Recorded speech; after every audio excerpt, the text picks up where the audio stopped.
How's it going, everybody? And welcome back to our Cisco Enterprise series. In this video, we are going to be taking a look at switching concepts, specifically MAC learning and aging, frame switching, frame flooding, and the MAC address table. Now, I'm doing this particular video last in the fundamental section, not because it's last in the bullet points, but because it's going to make the most sense once we get into some later videos. So there are a number of things that we need to understand when it comes to switching concepts, the four that I just listed off plus others, because in the switching world, we're dealing with what? The MAC address, right? We're dealing with layer 2 of the OSI model. So when it comes down to how the MAC address table works, it is fundamentally necessary for you to understand how a switch learns MAC addresses. So MAC learning and aging is the very first thing that needs to happen. So MAC learning, how does a switch learn MAC addresses? Well, the simple answer to that is through endpoint communication, right? We end up communicating between a couple of different devices, and there's this concept known as ARP, Address Resolution Protocol. And what ARP's job is to do is to learn the layer 2 address of a particular device that's attached to a switch on a particular port. When you send information from, say, PCA to PCB via IP address, because you know the IP of the remote user you're trying to communicate with, but you don't yet know the MAC address, what's going to end up happening is the ARP process has to go out and it's going to flood out every interface inside of that VLAN to say, who owns this IP address?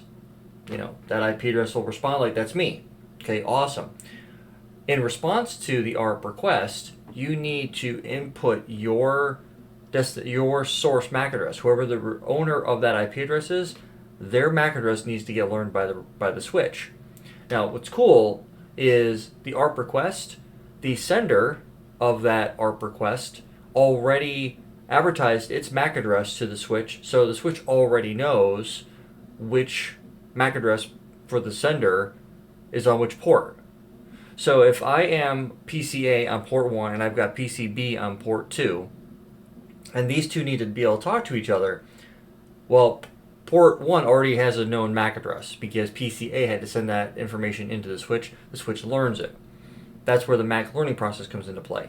Once the ARP reply comes back in, you know that PCB is attached to port 2, so now port 2 has a MAC address reference, let's learn that MAC address, and then the information is able to be used by the switch in order to get traffic between point A and point B. Because of that, it allows switches to learn interfaces that have a device directly plugged into them. That information is able to be learned, and we'll play devil's advocate here and say that all the switches we're playing with are 48 port switches. So assuming that we don't have any uplink connectivity to another switch, we're going to learn 48 MAC addresses dynamically on that switch. Now, it'll obviously go up if you're doing some sort of like chassis aggregation, like stacking, or you've got like virtual stackwise, or if you've got VSS where you're trying to take two 4500s or two Cat 9500s and trying to aggregate them together. So then your directly learned MAC addresses, directly attached devices, that MAC address learning will obviously, that port number will grow. Now, at the same point in time when you're learning MAC addresses, they don't stay in the memory of the switch forever. There is an eventual limit, a time limit for the MAC address, and that's called the MAC address aging timer. By default, it's 5 minutes, so it's 600 seconds. 300 seconds. So it's 300 seconds long. Now you can modify that to be either lower or higher. Now, if you go lower than 300 seconds, you are shortening how long that MAC address will be saved in memory. If you increase that number, you're increasing how long that MAC address will be saved. Now, is there one way or the other that is better. In my opinion, I don't ever mess with the MAC address timer. So if there is a device on the network that is actively sending traffic back and forth all day long, great. Its MAC address will always be known. However, there's going to be times throughout your day where, like in the beginning of the morning, say 9 o'clock in the morning is when the majority of people show up to work. They start logging into their computers, they're online and whatnot. So MAC addresses, for the most part, for the next 3 hours, till about noon for lunch, will stay in the MAC address table. Now, let's say you're one of those type of people that brings their lunch, but you shut your computer down, or you eat at your desk, whatever the case might be, and you're not actively using your computer during your lunch break. Okay, cool. So what you end up doing is, after 5 minutes of no activity from that computer, the MAC address that's been learned by the switch will eventually be no longer there. The inactive timer, the aging timer, will kick in, and that MAC address will eventually just be flushed from the MAC address table. Now, whether you have a half-hour lunch, an hour lunch, whatever it might be, you need to go back to work.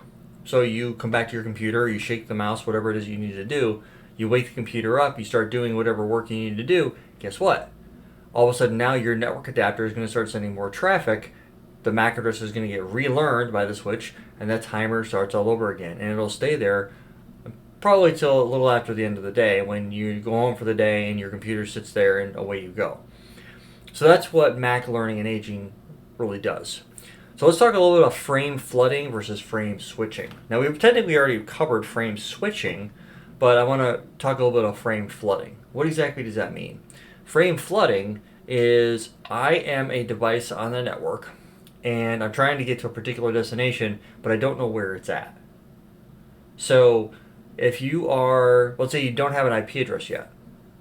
You're coming in first thing in the morning, and unbeknownst to you, the DHCP lease has expired and you don't have an IP address, or you rebooted your computer.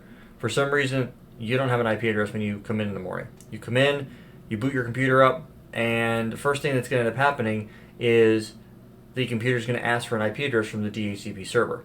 It's going to go out, it's going to get an IP address. Well, in order for it to get that, it needs to flood or broadcast out on the network and say, hey, I need an IP address. It's going to go out there. The source IP address is going to be all zeros because there is no IP, and the destination is going to be all 255s and this is the layer 3 header. DHCP is going to kick back and be like, oh, well, you need an IP address, and it's going to give you an IP back. So that information has then been learned. Everybody's happy. So when you get in a situation like that, that is what's referred to as frame flooding. You are flooding information into the network, and that information is sent out every port except for the port it was received in on in that VLAN. That's what they refer to as flooding. Now, once you have an IP address and everybody's happy, what will end up happening is, if you need to communicate with, let's say there's a printer that you need to send print to. There's a file you need to print out for some reason. Well, let's assume that printer is plugged into the same switch that you're plugged into. Awesome. Makes your job a whole lot easier. Well, because the fact that you're going to have to send traffic to that printer, and that printer is plugged into the same VLAN that you're in, some printers, a lot of your printers that are meant for like the small office, home office, they don't have the ability of being detected or receiving print jobs if they're on a different network. So, for example, I have a Canon printer in my office, and one of those little multi-function printers that just about everybody has. Well, I learned a long time ago that if your that printer is on a different network than the data subnet that I have in my home network, I won't be able to print to it. It won't be discoverable because it's a broadcast communication. So, and broadcasts are not routed between subnets. Broadcasts are limited to the subnet that they're originated in. So, when you get in situations like that, those are the cases you're going to run into. So, be cognizant of those things. So, frame switching is going to be traffic coming in on port 1 but needing to go out port 2. Okay, no harm, no foul, right? You send traffic in on port 1, it gets switched over to port 2, comes back out, everybody's happy. The communication is connected end to end. Well, that right there is frame switching. So frame flooding is you sending data out to the network or asking for something like a DHCP broadcast, an ARP request, things like that. That's frame flooding. Where frame switching is a known port from the source and a known destination port for the destination. So if I'm on port 1 and you're on port 2 and I need to send you an email for whatever reason or send you some sort of information, then I'm going to go ahead and send that traffic directly to you, and it's frame switching then. You're moving in between two different ports on a switch, frame switching. The MAC address table is going to be the memory space on the switch that is going to be used to learn all the MAC addresses on the switch. And that's just pretty much how it breaks down. So there's really not a whole lot to that.